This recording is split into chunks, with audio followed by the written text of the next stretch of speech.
Welcome everyone to Coach Unbox. This is a project by Unbox Sports, an agency elevating professional tour tennis coaches on and off the court. I'm Yannick Yoshizawa, and today I'm joined by Claudio Pistolesi, a former world #1 junior player, Orange Bowl champion, and Italian junior champion. As a pro player, Claudio reached a high ranking of number 70 world with top 10 wins, and he's been a reference coach on tour working with some greats of the game, such as Soderling, Hantuchova, Monica Seles, and many others. Also, as a coach, Claudio has been part of the Olympics and Davis Cup, and now Claudio has been an enormous advocate for the tour coaches, as being part of the ATP Player Council as a coach rep, as well as developing players from juniors to pros with his company, Claudio Pistolesi Enterprise, and as a Florida director for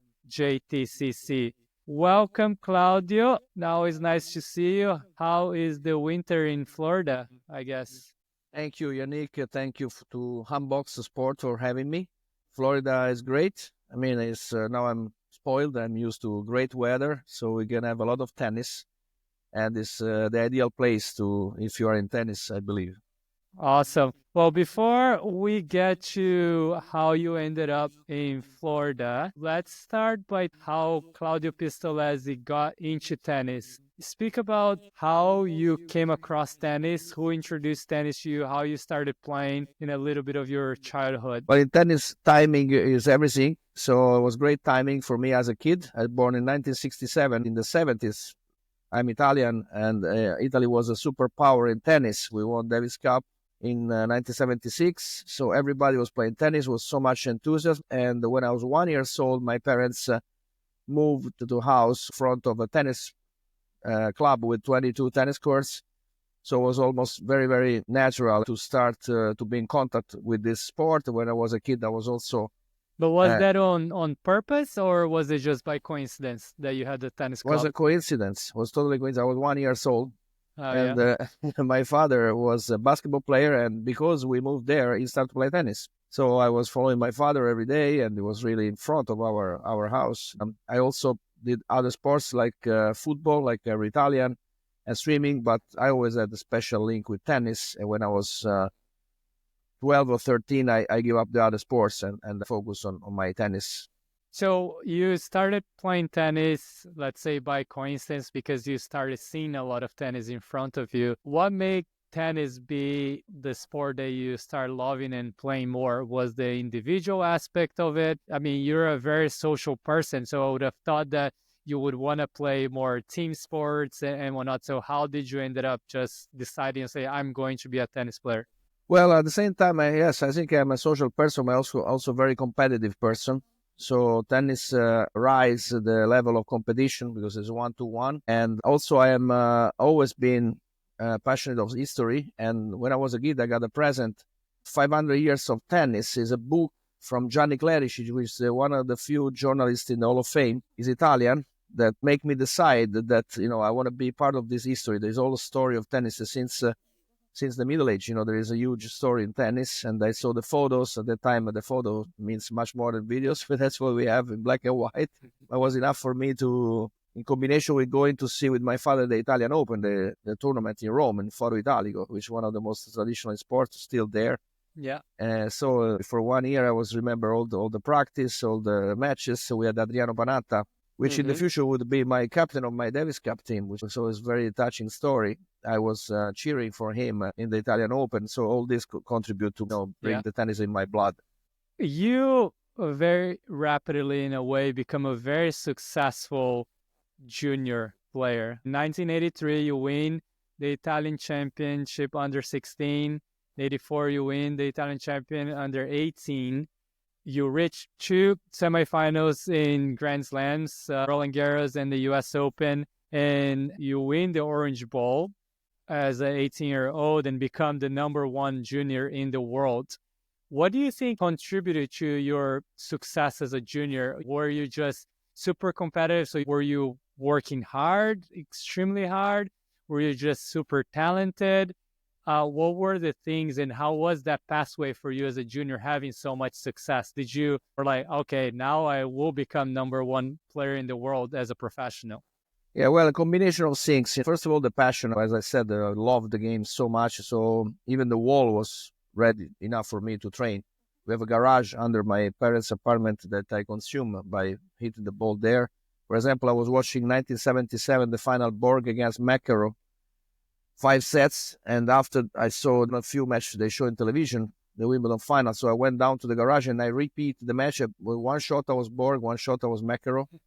But Borg won, but I like more corners, so I made corners win. But meanwhile, I was teaching myself about biomechanics. I didn't realize, but that was great exercise. So the passion and then the luck to have one of the first ever, I think, a junior to have a physical trainer. We had in my club, a tennis club, Gianigolo, where my parents live, the one I was talking about before. Aureliano was a decathlete. He was very high level. He started to understand 30 years earlier that tennis player need a specific movement for tennis. So my strength has always been the footwork, the movement, change direction, the speed, and I start very early stage to take care of how to put the feet, how to change directions, how to be fast. So I was doubling my training.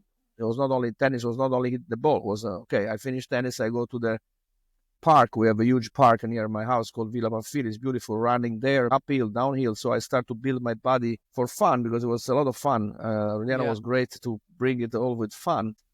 At that time, it wasn't like it is today that everyone had a fitness coach, especially as a junior, and it wasn't really talked too much about how the physical part was important, especially on the junior. But did you feel on the top of the world? I mean, being number one junior is a big deal, right? How did your family feel? How was that process?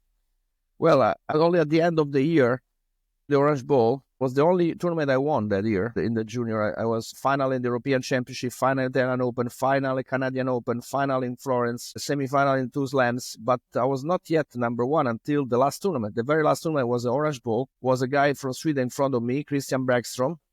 It beat me in the final of European Championship. I was 5-2 up in the third. I lost 7-5. I still have the photo on the podium with the second place. And I promised to myself the only way to beat this bitter feeling is to become world champion. We went to the Orange Bowl and he was number one. The only way for me to pass him was to win the tournament. He has to lose before the quarterfinal. He lost in the quarterfinal and I won the tournament. So it was really last moment. And so I just before Christmas, that time was almost December 33rd. I remember this final Orange Bowl against Bruno Oresar, which I think he was already top 100 ATP. At that time, the Orange Bowl was really the equivalent of an ATP event because we have Perez Roldan, Muster, Skoff, people that you already see a lot in the ATP tour, Lavalle, and I won it. If I look back, I still don't know how I did it, but I was a magic week. I had the coach, Maestro Rasicci, that another reason why I could make it, it was very international mentality. In Italy, most of us was very attached to his tennis club, to his city, looking at football as Rome against Florence, against Milan, against Naples. I didn't look much at that because of the teaching of thinking big, thinking worldwide, try to compete with everyone in the world, not only with Italians. And so this is another luck I had, and this is a contribution for me to be able to do that. And another guy my age, I have to say that Boris Becker is born 67 like me, so he was eligible to play that the year in junior, but he won Wimbledon, the big one, that year. So I always say that I was not really the number one because Boris Becker, age-wise, was the best, obviously. And but all the rest, born in 67, including Thomas Muster, Aaron Krikstin, Jaime Isaga, I beat all of them. So after Becker, I think I deserved the crown. And the moment you do it, you don't really realize that much. But then now I look back, I just went to Orange Bowl last week. I saw my name there. Then, every time goosebump come back. Yeah, and I'm sure with a lot of this pride and realization of what you've accomplished, it comes pressure. You were number one juniors. How was that transition to the professional circuit? You can tell us more of like what were your expectations of yourself, but people surrounding you. Was that a tough moment? Because I'm sure a lot of people were looking at you like, will he be able to accomplish the same that he did in the juniors? Yeah, it was tough, not only for me, because I love so much the game. If you put me in the tennis court training and playing tournaments, I was fine. But I have to think of my parents, it's like to be in the middle of an hurricane and you are not covered, because it's coming a lot of people, you don't know who they are. They want to talk to you. They want to make proposal. They want to work with you. I'm 18 years old and it's coming money. I have my sponsors, historical sponsor, Fila, which I still have, that gave me very good money and at an agent. Things that for me until the year before, I was just a regular student and playing tennis, but just normal, like many other of my age. And then all of a sudden, I have the expectation, which can be very heavy. They have to be managed.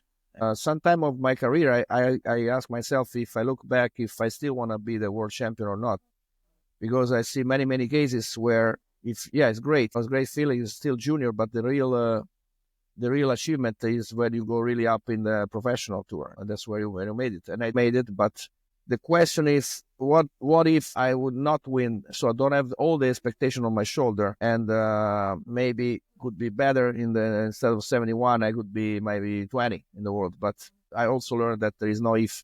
I'm very proud of my professional career as well. And anyway, to have been world champion junior is something that stays forever with me, and is an historical result for Italian tennis. And I think you spent 6 years on the top 100 in the world, so that's a great accomplishment. It's not so many people that can say that. How was your professional career? Did you have that dream to become number one in the world? You beat Mats Wilander, Ken Carlson when they were at the top of their game. How was that process for you of that dream in reality at the same time? Yeah, my goals was a bit different because this Boris Becker story was affecting me because, it was winning Wimbledon, the big one, while I was, and I saw Stefan Edberg, another guy that was number one. He was my friend. We played junior together. I was very, very big attracted from Ivan Lendl, which was number one my time as a model. And so I practiced with him a lot. We are friends. And that's who I want to be. But I realized that I want to be in the top 10. I was being fascinated from ATP finals, in Madison Square Garden, in the top 8, United States was like the top of the top. I was offered to go to train in the Bollettieri Academy, and I said no. I had no idea about college tennis. I remember somebody approached me, but I hardly speak English, so it was not an option. Also, I was already getting money. So I was confused, But I always had in mind to be the top 10. And I know because I start early to be top 10. So if I be top 10, I can be top 10. But I was maybe happy too early. Also, you have to think that time the ATP ranking was not the only goal. It was not the main. Yeah, it was good to be top 20, top 100 because you can be main draw in Wimbledon, US Open, etc. So you can say you played Wimbledon in your life. I played, I think, 7 times. But, for example, the Davis Cup was much bigger, much more important. Imagine you have 1 week when you're nominated, you go one week with the team to train. Then there is the week of the Davis Cup where you play. There is no way best of 5 that then you play the next week. So every time there is a tie, you lose 3 weeks.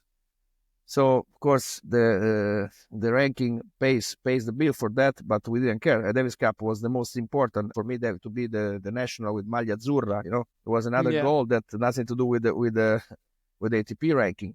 Another thing that was really big in Italy at that time was the Campionati Assoluti, which means in September, all the Italians for the pride of being Italian champion, to beat everybody in one tournament. Imagine now a tournament with Sinner, Berrettini, Musetti, Sonego, Cobolli, etc. It would be fantastic too. Maybe 500, maybe 1,000 almost.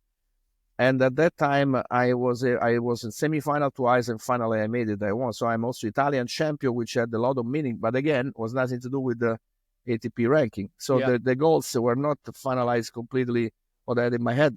I had a little bit different goals than what you can expect. Do you have a specific memory of Davis Cup or this event that you played as a team that stays for you forever?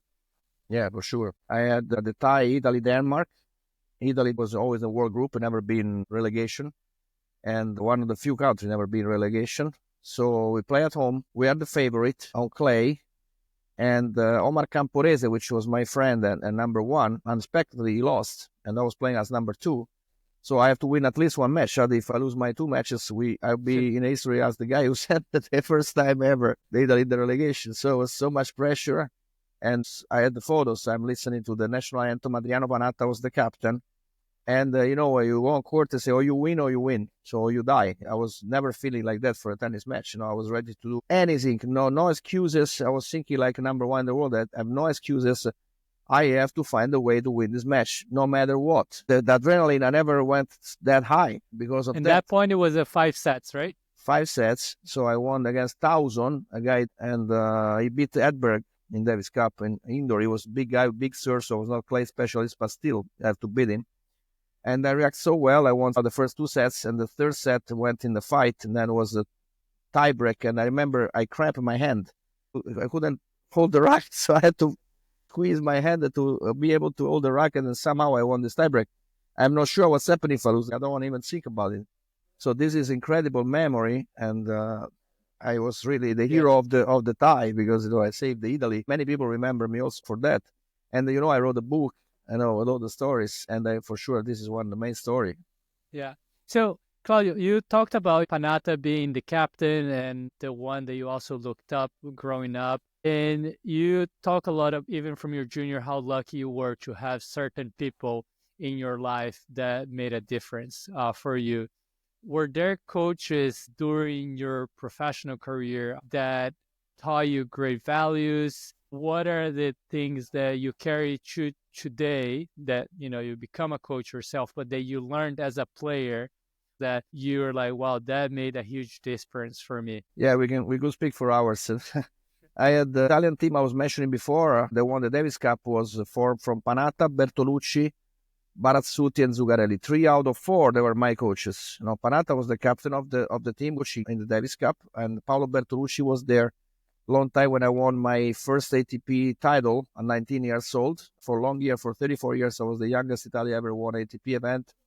And now this guy, Yannick Sinner, beat me for 2 months, but we are still the only 2 teenagers in Italy won an ATP event before 20 years old. And I won on clay. He won on hardcore, so I'm still the best one on clay. and Paolo Bertolucci is the best commentator for sure in the tennis TV in Italy now. He taught me a lot of things that I still use as a coach about how to use the lob, how to get closer to the ball on the volley, about how to downgrade the opponent. I was always too scared to intimidate from the reputation of the opponent, and he always destroyed them. So, how can you look at you? How can you lose to this guy? Look, you see, he doesn't move. He was so even lying a little bit, but was giving me the confidence. So psychological tricks that helps me a lot. So this is one. And then Tonino Zuccarelli was the coach when I beat Mats Wilander, was my highest win. That year, 1988, he was number 1, and I beat him in Monte Carlo, and Zuga was there. Zuga is his nickname, is another Davis Cup winner and top player, is a legend. He taught me about the transition to the net. There is a puzzle with many coaches contribute. And then another mentor that was one of the first to bring the mental training in tennis is Alberto Castellani, that is still operating. He coached an incredible number of players. He's one of the best educator in the world. So I had him as a coach. Another from Czechoslovakia. At the time, Czechoslovakia was really another great super-powered country in tennis. And I had a coach from there, Martin Simek, that taught me so much about technique, about the side spin, about how to use the legs differently on the return. So many things that I put together. And one thing on my credit, that I always believed in the coaching. I have to say my father always encouraged me to trust the coaches.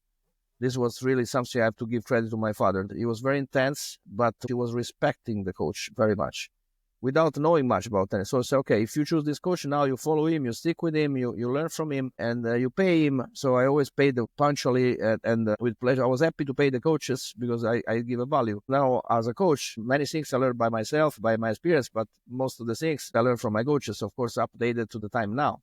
Yeah. So that was the best investment. Before we move into a little bit your transition from the playing side, you've talked a lot about the mental aspect of the game.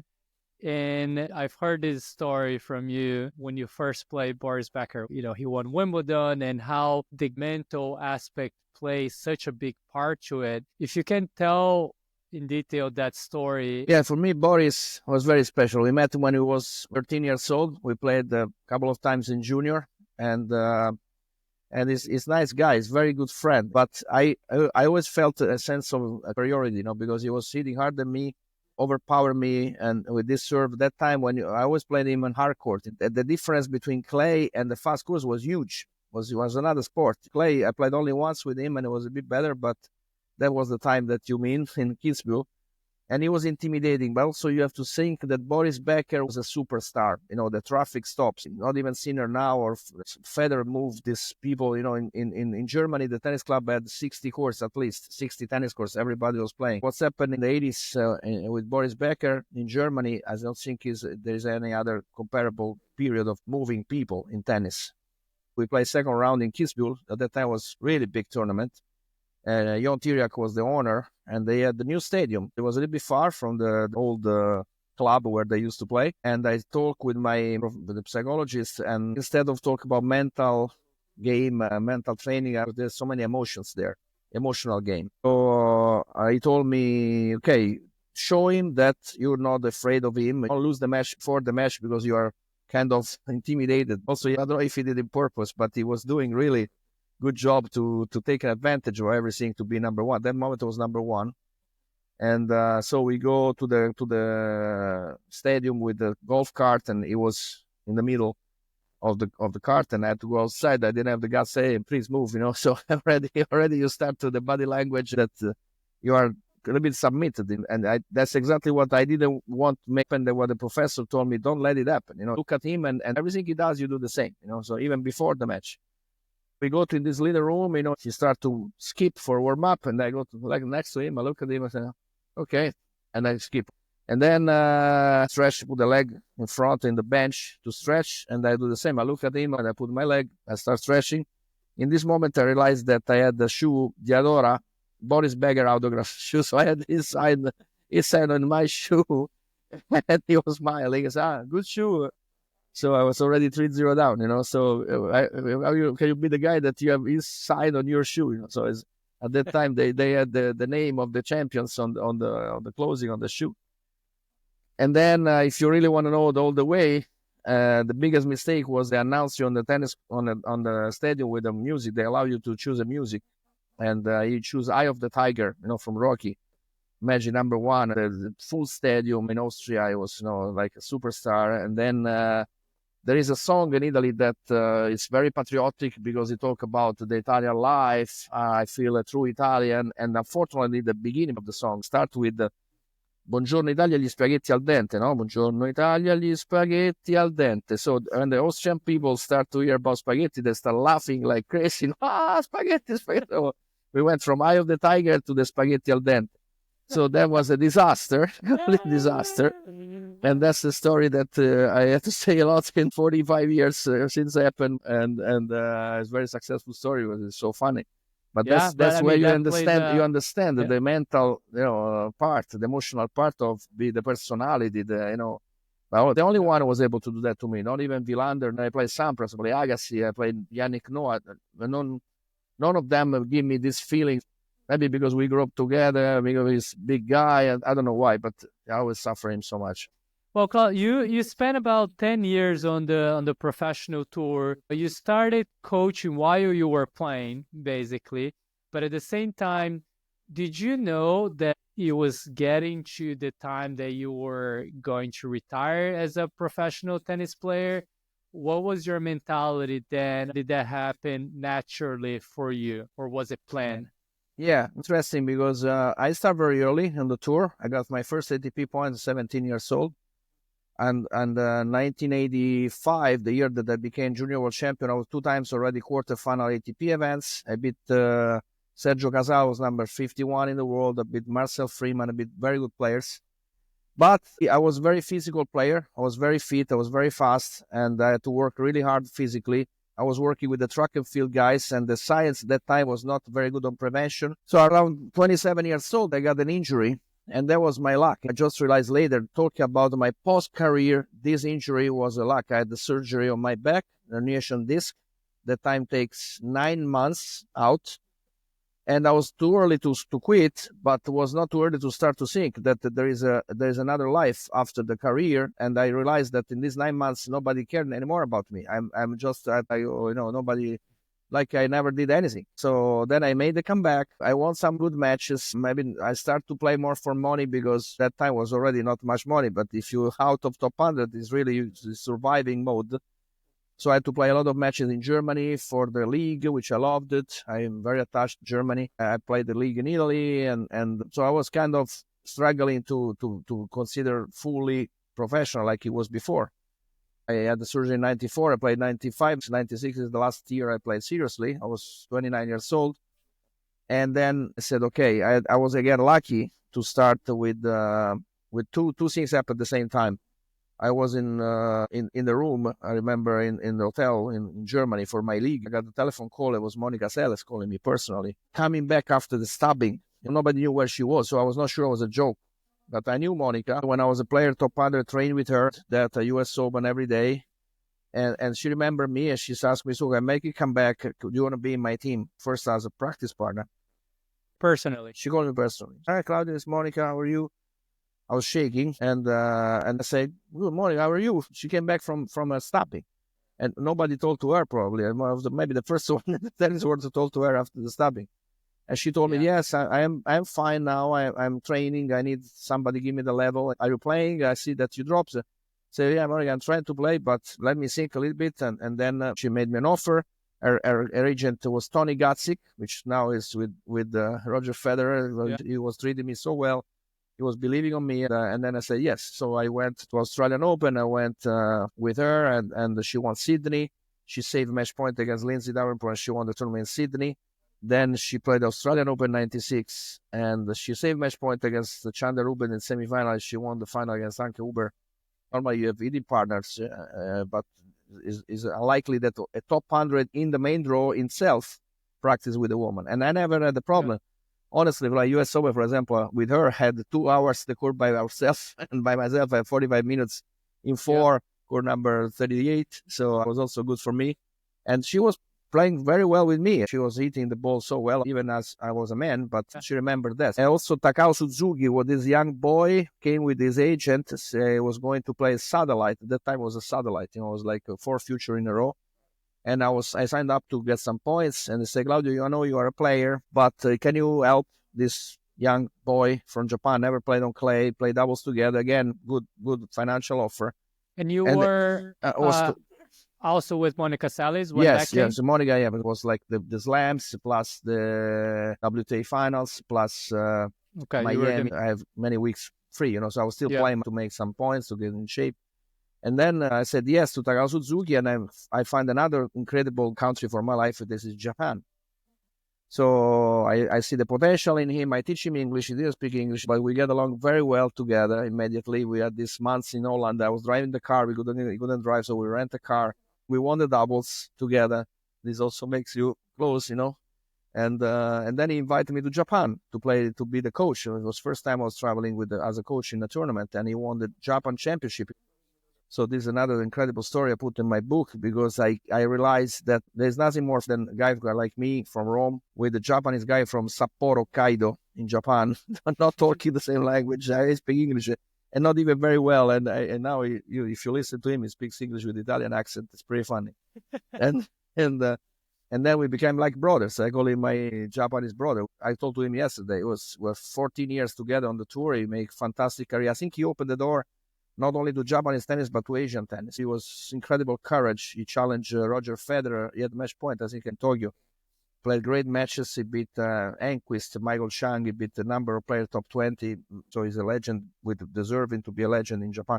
So that's how life brought me. I had a lot of luck, but I think I always was open. My heart was always open to be curious, to explore, to try things, to not be scared and to go for it. And to the unknown territory, So that's always, I give credit to myself for that. That's what I did. Yeah, I mean, I'm sure that going to a unknown country and unknown language, you have to be courageous, and everything that happened with Monica, it's a great story. Don't forget, we have no internet, no smartphones. Traveling that time, I have to bring a lot of books. There was another luck, because in Japan I was bringing 7-8 books every time, because the only way for me to kill the time.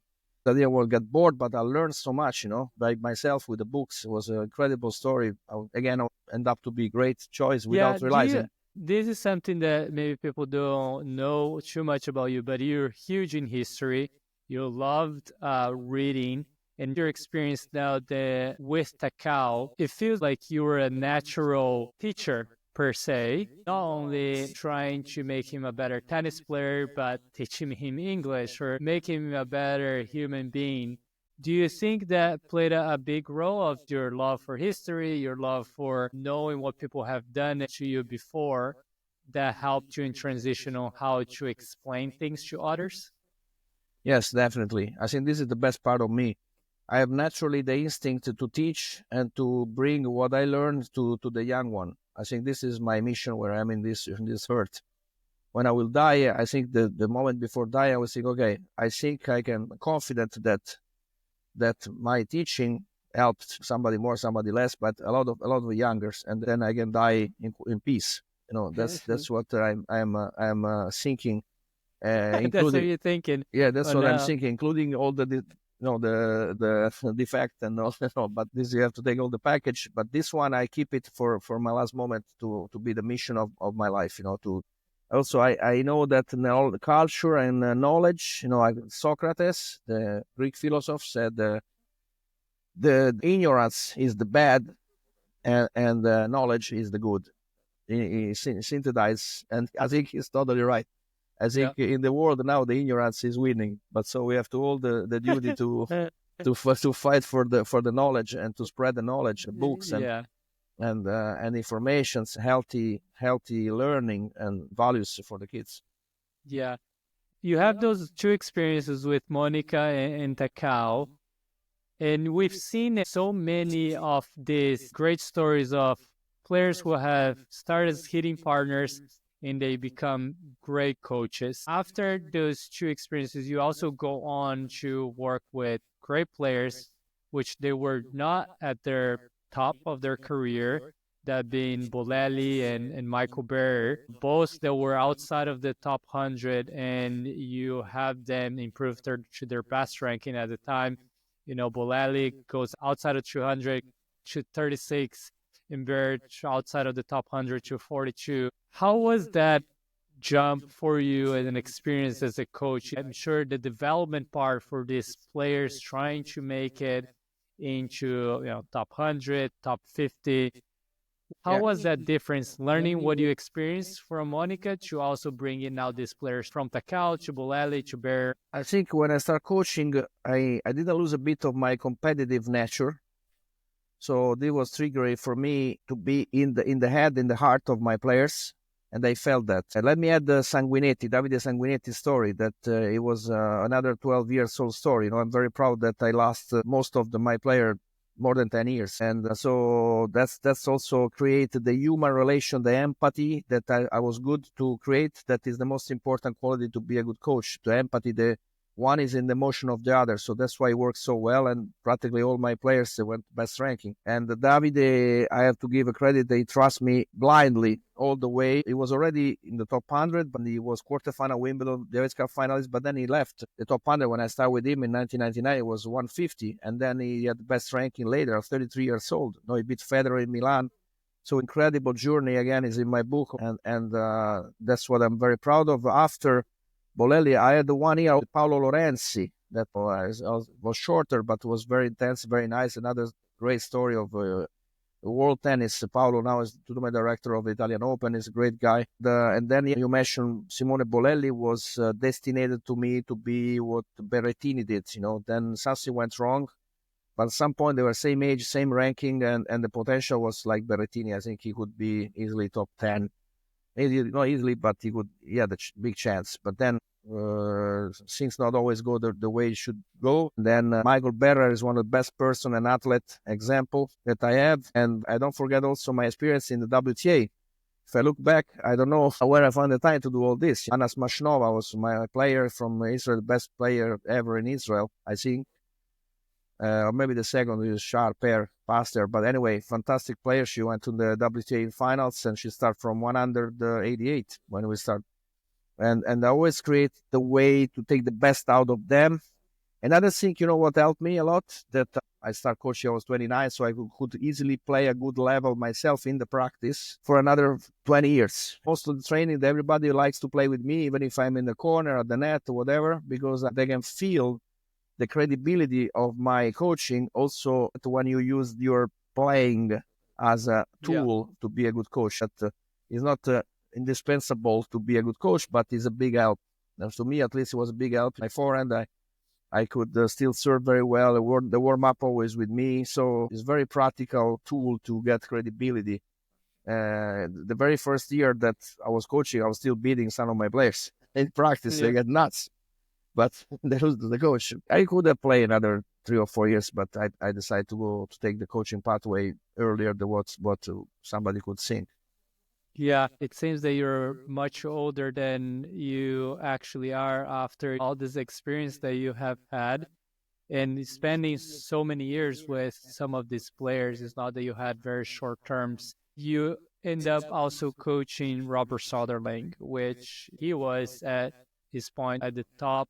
How was that moment? You were part of Monica's team as a hitting partner, but now you take the leading role with Robin. If you look at that resume, you haven't been at the very top with that player as a coach at that point. What do you think that made Robin choose you? And what was your pitch to Robin to say, hey, I can make you even better? Because, those players at that point, how can you make them even better than what they already are? It's an extremely hard job. The closer you get to the top of the ranking, moving one position, it's actually harder than to move 10, 20, 30 positions when you're the hundreds and 50s. So what was your pitch? What did you tell him? Well, first of all, for many months, I have no idea why he called me. I didn't have the guts to ask. Then I find out later, which is a very interesting story. Robin, I didn't know him well. I know him as opponent. Bolelli beat him in Monte Carlo. Sanguinetti beat him in Helsinki. Suzuki played a very tough match. He lost, but very tough match, US Open. So he knows me as an opponent, coach of the opponents. There you go. So now he knows why you call him, because he beat him most of the time. I imagine maybe all my players give a hard time to him and beat him. So maybe it's better to have him my side. But I was the first non-Swedish coach with him. I didn't know him that well. I knew Magnus Norman, his historical coach, that is a good friend, and he was very generous to talk well about me when they finished. And I was number 5 in the world. And again, I remember the telephone call from the agent this time. He said, Claudio, Magnus is the last tournament now with Robin. I said, okay, I didn't get it yet. I said, okay, why you tell me? Thank you for telling me. And the next question, are you available to coach him in 2011? I said, silence. I tried to look cool. I said, yeah, I think, let me check my schedule. I was like, yeah. The first Italian called from a top 5 for coaching. But at the same time, I was scared because, as you said, I was not experienced in the men's, and Monica was many years before, and I was not the main coach. I was in the team. I just said, why me? Why me? But then I told to friends, I come down, I told to Paolo Bertolucci, we knew him very well because he knew him commentating. So when you comment, the player very well, it was big help. So I was again coached by Bertolucci to be a coach. Yeah, and then I start, and I remember the first conversation. He was opening his heart to me immediately. I also created a team with Ali Gelem, which is a great person and one of the best physical trainers in the world.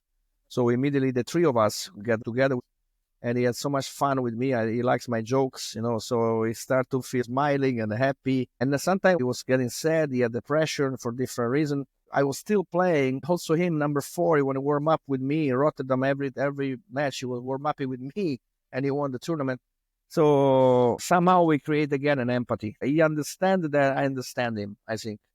And I was not there to please him. I told him, so I do it because I like it, but not because I need it. I was very happy, of course, to have this chance, but I was not moving from my believing, and he understand that, he appreciate that. I was not pleasing him. And then we had a great start. He won Brisbane and beat Roddick.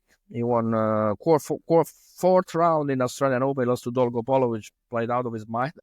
And then he beat Tsonga in the final at Rotterdam, and he beat Cilic in the final at Marseille. He won 2 matches in Davis Cup. At some point, it was like 19-1.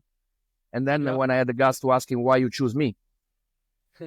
That's when really life teach you that nothing is predictable, and whatever you plan, there's nothing to plan. because I was in Challenger in Helsinki with Michael Berrer. This at the end of 2009. And Michael played Henry Continent, very good player from Finland. Was match point for Michael, like 11-10 in the tiebreak.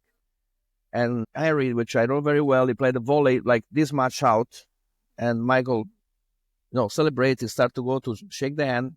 And on the wall, Continent was like this to shake the hand. And the umpire said, correction, the ball was in. So they replayed the point, of course, lost the match. So the following week, we had another big challenge in Salzburg, Austria. But there was the week of ATP finals in London. So I asked Michael, look, instead of send me back home to Rome, give me the ticket to London. ATP gave me the accreditation, and I went to see the ATP finals. Because it's my best way to update myself. It's like nothing can be wrong, top 8 in the world to see them play from close. And the first person I see in the hotel is Magnus Norman and Robin Soderling. And Magnus said, what you do here, Claudio? Hi, nice to see you. So I don't have players, but that's my updating because I want to be on the top. I get older, but I don't let my job get older. I want to see the top 8 competing each other. So that's where I get inspired for the next year. And Robin listened to what I said. So after 1 year, Robin said, you remember when you came to London and you said that? I was so impressed that the coach that all year long is in tennis, he has a few days, holidays. What he does, he goes to tennis. So this is, I never imagined something he could do. That's why I choose you, because I need somebody with passion and really crazy for tennis. And obviously you are. And then I think back. I think that if this umpire called the ball like he should, the ball was out, Michael would have won the match. I would never go to London because he would have to play on Wednesday, no time to go to London. And I would never coach Soderling. So imagine how the sliding doors are for maybe 2 centimeter ball out. My life, tennis life, always changed. The butterfly effect. Exactly. Yeah, that's a great story. Yeah. And Claudio, when you were talking as a player, you mentioned a lot of proud moments where you were in the Davis Cup. And you were also part of a lot of teams, not only the Italy team, you're part of the Japanese team. You ended up going to also the Olympics when you were with Daniela. How was that setting, being able to lead and be part of this team experience? Did your success as a player also help you when you were on the coaching side? And if so, how come? Yeah, first of all, I always loved the team. And when tennis became a team, I love it. And I regret I never had a chance to play college, but I was coaching Japanese team. I have the honor to be the first non-Japanese to be in the team. Also, I'm forever grateful to Daniela Hantuchova, helped me to be with Slovakian team in the Olympic Games in London, in Wimbledon. This is unforgettable and priceless opportunity for me to be there. It's a unique, super unique situation. Yeah. So I love the team. I love to be there. And my playing career helped because it gives you credibility. And I learned the importance of storytelling as a coach. And when you tell a player stories that you are in first person, not that you were there or you're being told, but I was there. I played Jimmy Connors on the stadium of US Open. I played Pat Cash on the stadium of Australian Open. They give you credibility because they know that the player knows that the emotions they feel that you already been there. So this for sure helps. There's not enough. There's not enough only that, but for sure helps, in my opinion. Yeah. And then let's now go into the next step of your career. A couple things. One, now you are the director of JTCC in Florida. You also started Claudio Pistolesi Enterprise. What was that decision to leave the tour? Because it seems that you had such a great trajectory and you're like, okay, now it's time to contribute to tennis in a different way. And you now, have helped so many juniors, so many players go to college tennis, going to the professional. What was your mindset then? I'm actually going to do something different. Well, being the tour means traveling around the world continuously. You change jet lag 7-8 times per year, but not only a few hours. You change jet lag of 6, 7, 8, 11 hours. And that's all I did since I'm 14. So until I was at that time 45, maybe 43. And then I met a wonderful woman, Christina. I start to think that maybe my life, I was coaching 2011 Soderling, 2012 Daniel Hantuchova. I thought that was tough to beat, so it was the last year full time I worked. I never want to leave completely the tour because I'm very grateful also the players I coached later, like Ante Pavic, Ala Kudryavtseva. They all give me a lot, Even now, even this year, I work with Emil Rusuwori. The past few years, I had Andre Martin. I had great guys, men and women, that they kept me linked with the tournament. And being the ATP player council for 8 years, I was always at the tournaments. I still go to tournaments, so I never lost touch. And I'd be ready in a bit if one day, you never know, I have a chance to go back on tour again. Even I feel better than ever to support. But at that time, my life was going this way. I said it's time to choose a place where to live and to have a family. And I put together a family with Christina and the son. And this is something I didn't want to miss in life. That was the opportunity. But that was the one, or otherwise, I don't know if I would ever have another chance. Tennis give me a lot, but also take away a lot. I never had the son before, and I was never really developing a stable relationship and to have what is called the regular life. I don't know what is regular, not regular. You don't know, but that's what's happened. Now you do a full circle. You have had success in juniors, great success as a professional player, as a coach, and now you do a full circle where you're developing these kids to become better people, better players. How has it been for you as a coach now, developing this next generation? Is there something that is a methodology, or do you adapt? Well, I think I'm very Aristotelic in this. Aristotle in the old Greek was saying that everybody has a potential, and I like to talk about potential instead of talent. Talent is a trap as a word. I don't use it. Use potential. So if you want to talk about Claudio Pistolesi method, I want to see the potential of the player for his age or her age, and what could be the goal. The realistic and goal setting is very important. And for each one to find a way to take the best out of this player. So each one is different. You have to know the family. You have to know which age you start to work with. I consider a huge success to go to college. When I came to America, I learned about college tennis. I didn't know anything about that. I've been myself a volunteer coach for UNF, University of North Florida, which is near where I live. And there was a huge adding to my experience. Now I can say I'm an expert of college tennis, and so each one is different. So the only method that there is no method. Each one has to be started from scratch, a new method for this specific person, because they are too different. There is there's no way to. Point. Yeah. You've been part of the ATP Player Council as a coach representative, and also just being a member of the ATP coaching. You see coaching evolving from when you started coaching and also from when you were a player. And I know that you were a big proponent also of just ability to coach during the matches. What do you think are the next steps? What would you like to see as a continued evolution for the coaches and the sport of tennis in general? Yeah.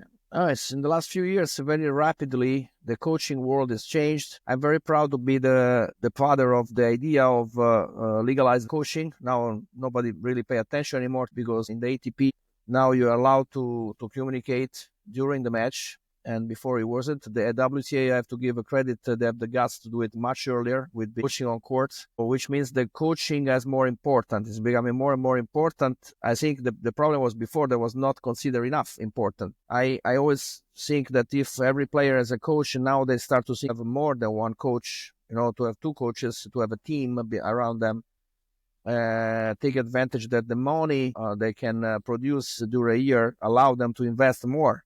I think most of them, they keep investing in coaching, physical trainer, physiotherapist, mental trainer. So I think is very healthy development of coaching. The recognition is very important. I never understand why there is no coaching on court when they get a trophy. The coach stays on the box. I would like to see one day to invite the coach on court to get a trophy or something to remind the winning, like in other sports, imagine Champions League or something like that. Yeah. And so the recognition, but we are doing really well. I have to give credit also to my ATP staff from the last 15 years, they back me up with all the ideas to have the award.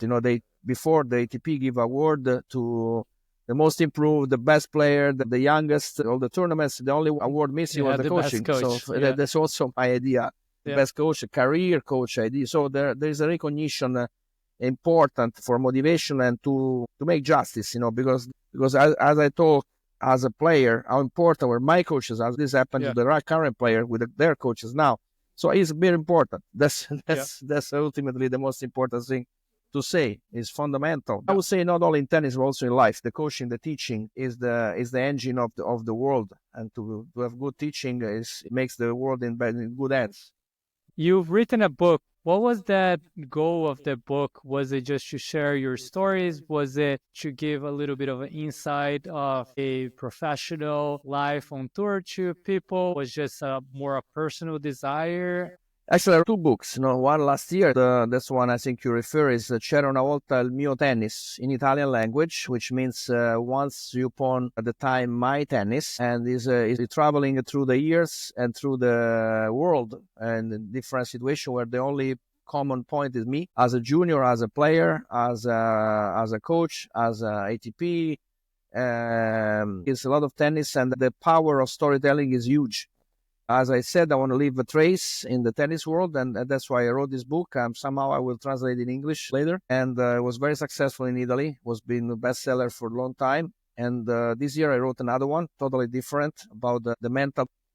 Is actually a French book which I translate, but I take care of the Italian part, adding a sinner. Now we go really in current days. This French author talk about Federer, Djokovic, and Nadal, about their interview, about their matches, how they mentally could make all they made. And I add Yannick Sinner because I think it belongs. And I did that through his matches. And also I want to make a special chapter to Matteo Berrettini, which is the one who developed the really big step of being in the Wimbledon final on grass. Everybody say Italy is the number one country in the world. I'm very proud of that. I just been to Malaga for ATP finals to win the Davis Cup. I got the federation uniform of currently for national. Big year for Italy. Not only Davis Cup, Billie Jean King Cup as well. So Sinner number one. Definitely Musetti, top of the world. Yeah, so that's incredible time for us. It's time never been before, and the book is a good timing to be written in Italy now. But as I said, I want to share the stories. The story are very powerful, inspirational. The stories not only refer to the past. I want to say this to the young. They refer to the present. So now you can learn and be inspired, get power and motivation from the story from the past. Now you can use it.